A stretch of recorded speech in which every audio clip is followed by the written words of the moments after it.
Greetings in Christ Jesus. This is Ted Land, transitional pastor at Palmasola Presbyterian Church in Bradenton, Florida, and moderator of the session of Westminster Presbyterian Church in Bradenton. And we're continuing our Bible study of dangerous women of the Bible. As I prepared to do this today, I realized that I was going to be wearing a red mask. I remember back in 1964, the year that I graduated from high school and started college, there was a movie called The Mask of the Red Death. It starred Vincent Price. Remember him? And was based on an Edgar Allan Poe short story. I've always been a Poe student. That's a pun, a terrible one, I apologize. I've always been a student of Edgar Allan Poe, a fan of his writing. And The Mask of the Red Death was a story about a fictitious plague. People have tried over the years to figure out what that plague might have been. Some have said, well, it was tuberculosis. And others said, no, it was some kind of hemorrhagic fever. But the truth is, it was a fictional construct, and some people interpreting Poe's work say that it really was a symbol for original sin. Well, sort of like maybe a scarlet letter. I've got on a red mask today. I'll be wearing this mask and this shirt in the next 3 videos because we're going to record the last 3 videos in this series on the same day, but they will be posted a week apart. So today we're going to begin our study of one of the least told stories in the Bible, and the reason it's least told is because it is just so bloody, so terrible. I'm going to take my mask off.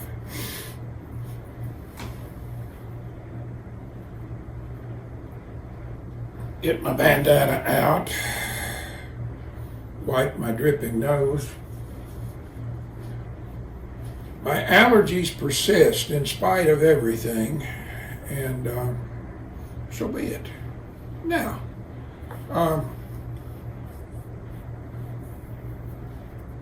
if you'll remember our study last week, we looked at Deborah. Deborah was a judge over Israel in the days when the judge was the most powerful person in that nation. And she was also a prophetess.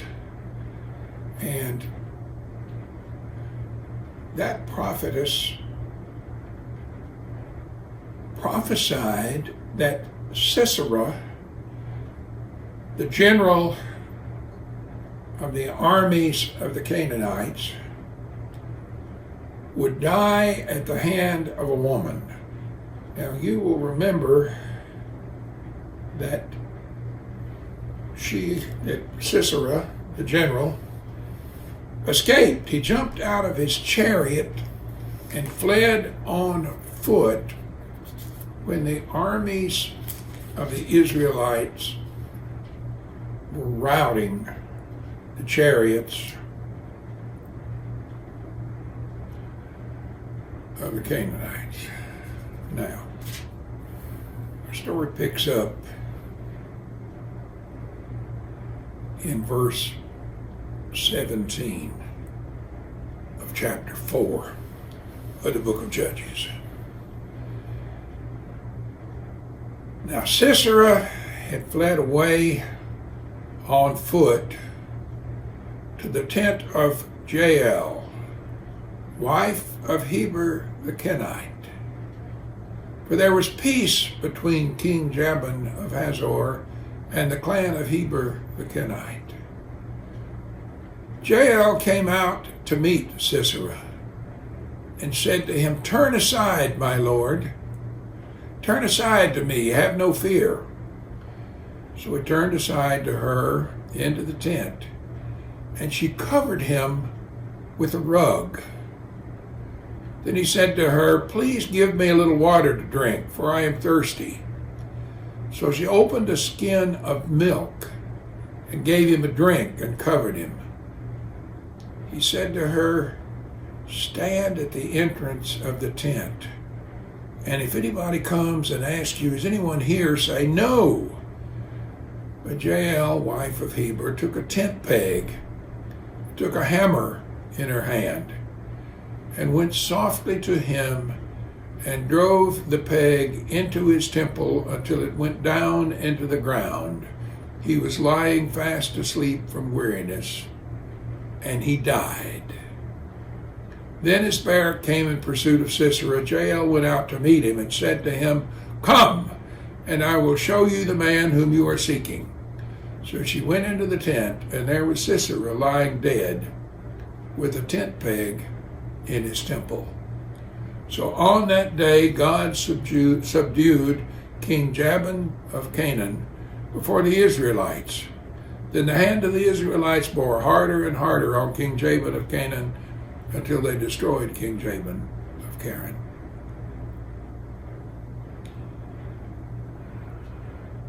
It's an awful, awful story.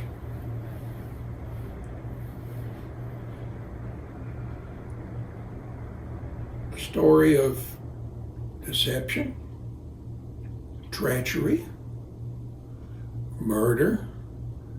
There can be no doubt that Jael was one of the most dangerous women in the Bible. Now let's look at some of the story here. We really don't know a whole lot about Jael and her husband Heber, who was a Kenite, a different clan, a different group. There are all kinds of tribes, all kinds of permutations of tribes and nations in that land at that time because they were nomadic people. They lived in tents, obviously. They followed the herds, and when the herds ate all the grass, they moved on to the next grassy spot. Or when the water hole went dry, they moved on to the next water hole.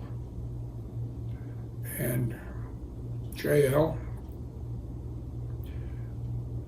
invited Sisera into her tent. And he was thirsty.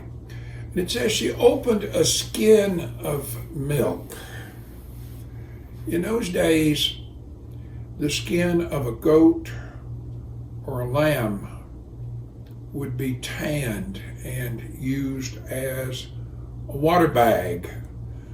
They didn't have Yeti cups yet. They didn't have metal canteens like we carried when I was in Boy Scouts that left the water tasting of zinc. They didn't have anything except natural substances. A pot made of clay and fired in an oven or over an open fire would break if you were moving it on the back of a donkey or a camel or in a cart. One thing they had in abundance was goats and sheep. And when they slaughtered one, they used everything. And they used the hide, the skin, tanned it, cured it, and it held water or it held milk in this case. We don't know whether it was goat's milk or sheep's milk. A lot of people have eaten lamb, very few people have eaten goat. A lot of people have drunk goat's milk or had cheese made with goat's milk. Very few people have drunk the milk of a sheep. But if you've ever had Roquefort, true Roquefort cheese, which I can never find in the grocery store anymore, it's made from the milk of a ewe, a sheep. I could tell you legends about how cheese was invented, and one of those stories is that the Roquefort cheese was the first cheese invented, and they put the milk of a ewe, a female sheep, into a skin and took it on a long, hard ride across the desert. And when they got there, it had been churned and heated and fermented into Roquefort cheese. It's a beautiful legend. It has nothing to do with dangerous women of the Bible, but my mind wandered that way today. That's why the skin of milk. You know how when you're trying to sleep, a glass of warm milk will sometimes be just what you need, better than a Sominex to help you get to sleep. I'm sure the milk in that skin was warm. Sisera was tired from his long run away from the Israelites. She gave him some warm milk and lay down, and she covered him with a rug and said, "Sleep, I'll keep watch and turn people away." In that exhibit 10 years ago or so at the Ringling Museum of Art, there was a depiction of Jael driving the tent peg through Sisera's head. And that tent peg looked a lot like one of the tent spikes that I remember seeing outside the circus tents when I would go to the Ringling Brothers Barnum and Bailey Circus as a child. You remember those big metal pins, spikes, pegs that they would drive into the ground with a sledgehammer? Well, I actually did that one time. That's no story. I'm wandering today, rambling. Jael took that tent peg and put it up against Sisera's temple, and he was asleep. And with her hammer, she drove it completely through his head, pinning his head to the ground. A dangerous woman. Not the kind of woman one would want as a friend necessarily. Notice she was not an Israelite. But when the Israelites were passing by, when Barak, the general of the Israelite armies, was passing by, she went out, waved him down, and said, "Come, and I will show you the man whom you are seeking." And there he was, lying dead, with his head literally nailed to the ground. I wonder how many of you have ever heard this story.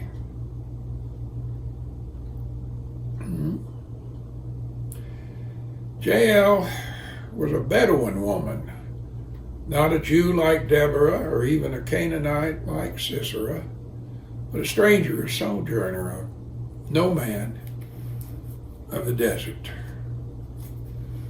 And that's the story of Jael, one of the dangerous women of the Bible.